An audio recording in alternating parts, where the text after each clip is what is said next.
व बरकातहू। ये Urdu radio Qatar FM 107 है। अब आप उबैद ताहिर से आज का दूसरा नशरिया समात कीजिए। इब्तिदा में पेश खिदमत हैं इस वक्त की अहम सुर्खियां।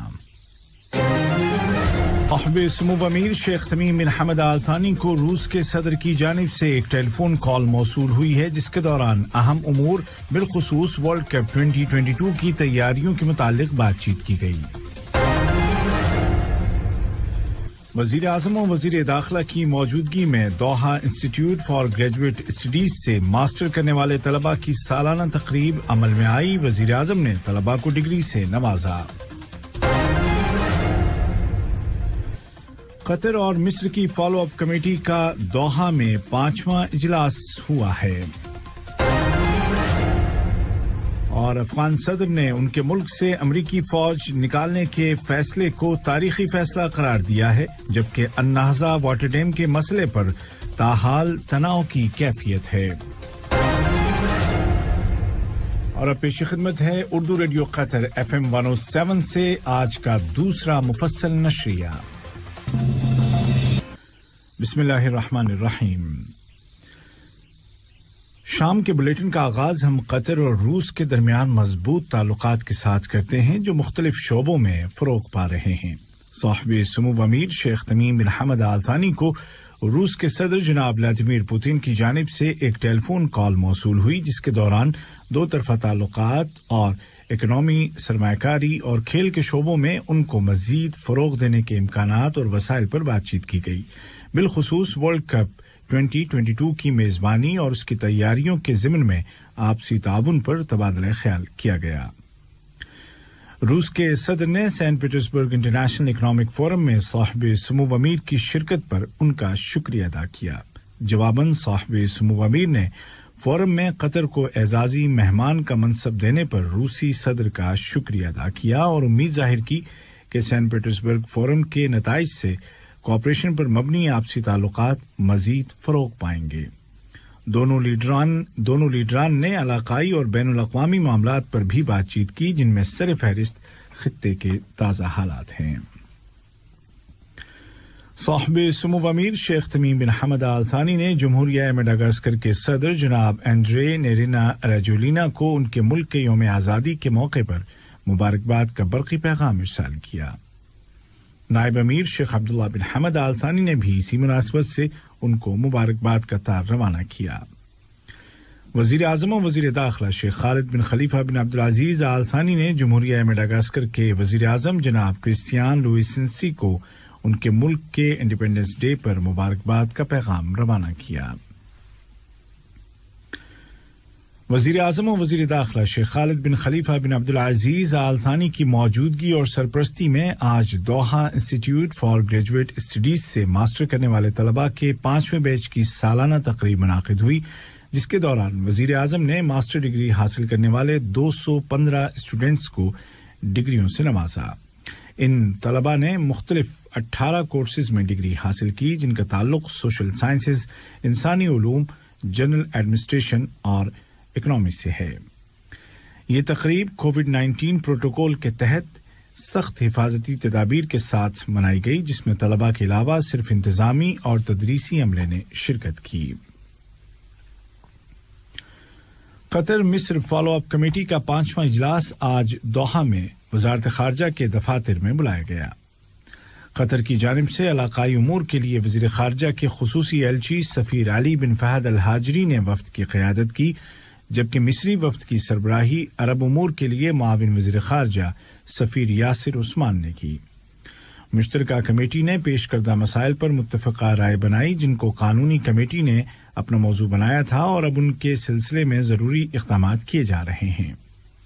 कतर मिस्र फॉलो अप कमेटी के ये इजलास गुज़िश्ता माह जनवरी की 5 तारीख को सऊदी अरब में होने वाली अल उला समिट में होने वाले इत्तिफ़ाक़ राय पर अमल दरामद के ज़िम्न में हो रहे हैं।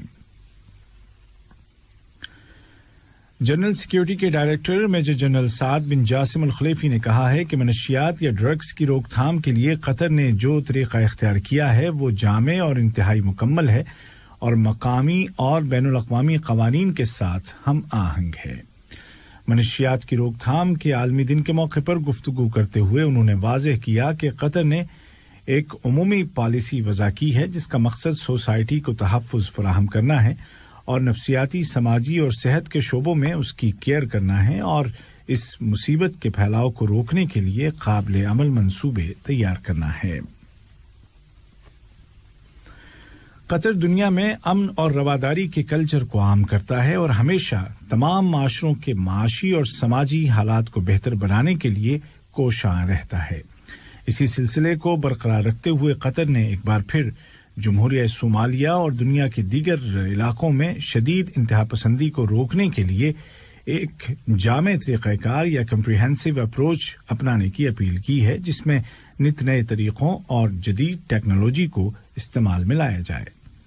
ان خیالات کا اظہار اقوام متحدہ میں قطر کی مستقل مندوب سفیر شیخہ علیہ احمد بن سیف آل ثانی نے دہشت گردی کی روک تھام کے لیے UN ویک کی سائیڈ لائن پر صومالیہ کے متعلق منعقدہ اجلاس کے دوران کیا۔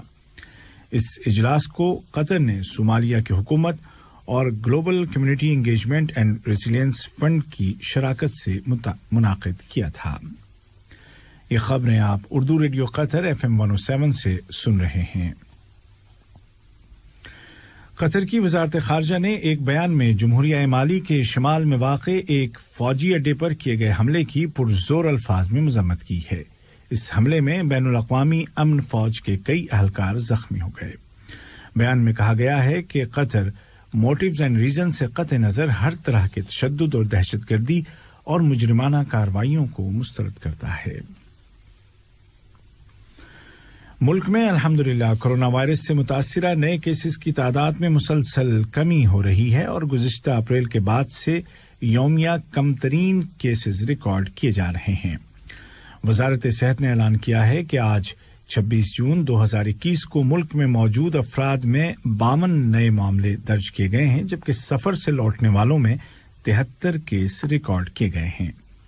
وزارت نے بتایا کہ مزید 161 کنفرمڈ پیشنٹ صحت یاب ہو گئے ہیں اور اس طرح اس بیماری سے ریکور ہونے والوں کی کل تعداد 2,19,202 ہو گئی ہے۔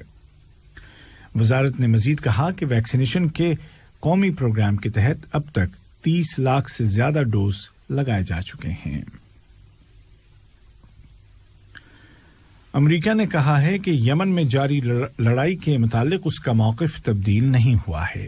امریکی وزارت خارجہ کے علاقائی ترجمان سیموئل ویربرگ نے کہا کہ واشنگٹن صرف صدر عبدالربہ منصور ہادی کی حکومت کو آئینی حکومت تسلیم کرتا ہے، البتہ حوثیوں کے ساتھ بات چیت کے علاوہ کوئی چارہ نہیں ہے۔ امریکی صدر جو بائیڈن نے افغانستان کے صدر جناب اشرف غنی کے ساتھ ملاقات کے دوران کہا ہے کہ امریکہ اور افغانستان کے درمیان شراکت کبھی ختم نہیں ہوگی اور افغانستان کی سپورٹ چاہے فوجی شعبے میں ہو یا سیاسی شعبے میں یا معاشی جاری رہے گی۔ امریکی صدر نے افغانستان کے عوام سے اپیل کی کہ وہ آخری امریکی فوجی کے نکلتے ہی اپنے ملک کے مستقبل کا فیصلہ کریں۔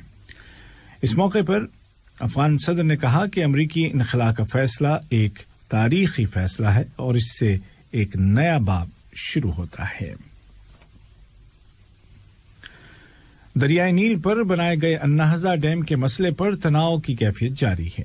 مصر کے وزیر خارجہ سامح شکری نے الزام لگایا ہے کہ ایتھوپیا کے اہلکار ڈیم کو بھرنے اور پانی کی تقسیم سے متعلق سمجھوتے سے بھاگنے اور لوگوں کی توجہ ہٹانے کے لیے فوجی کارروائی کے بارے میں اشتعال انگیز بیانات دے رہے ہیں۔ انہوں نے کہا کہ مصر نے سوڈان کی درخواست کو سپورٹ کرتے ہوئے UNO کی سیکیورٹی کونسل میں النہضہ ڈیم کے متعلق ہنگامی میٹنگ بلانے کے لیے نئی درخواست جمع کرا دی ہے۔ انہوں نے کہا کہ ان کے ملک کے پاس طاقت ہے اور وہ اپنے عوام کے مفادات کا دفاع کرنے میں کوئی کوتاہی نہیں کرے گا۔ International Atomic Energy Agency IAEA نے مطالبہ کیا ہے کہ ایران اس کی ایٹمی سرگرمیوں کی نگرانی کے متعلق اتفاق کی مدت کو بڑھانے کے حوالے سے فوری جواب دے۔ اس اتفاق رائے کی مدت کل رات ختم ہو گئی تھی، البتہ ایران کے مندوب کا کہنا ہے کہ ایران جواب دینے کا پابند نہیں ہے۔ ادھر امریکہ کے وزیر خارجہ اینٹونی بلنکن نے کہا ہے کہ IAEA کے ساتھ ایٹمی نگرانی کے حوالے سے کسی اتفاق رائے تک نہ پہنچنا ویانا میں ایٹمی معاہدے کے حوالے سے جاری مذاکرات کے لیے انتہائی تشویشناک ہوگا۔